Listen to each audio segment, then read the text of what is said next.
Hello. In this third video, we'll be showing you how large language models can be used not only to suggest code, but also to execute that code as well. We'll be using command line interface tools, particularly Claude Code. And this is available these tools are available to access by the command line.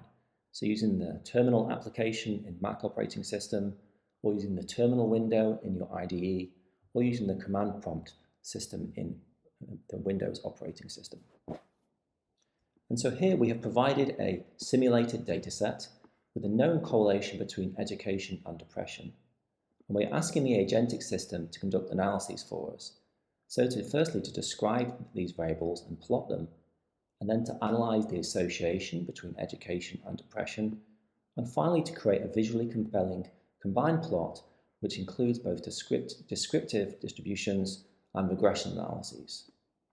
So we're using Claude Code, which is actually using the Claude Sonnet 4 model in the background, but it's also possible to set up these agentic systems using local large language models. And this is particularly important when you're handling sensitive data. Here we're accessing the terminal via the terminal window in VS Code. Once installed, we type the Claude command to access the Claude Code tool. We enter our prompt. We note that the data file we wish to analyze is within the same folder that the Claude Code tool is operating.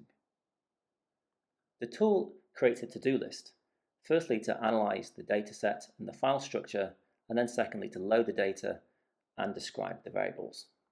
It first, interestingly, had some problems reading the file, but it succeeded in its second attempt.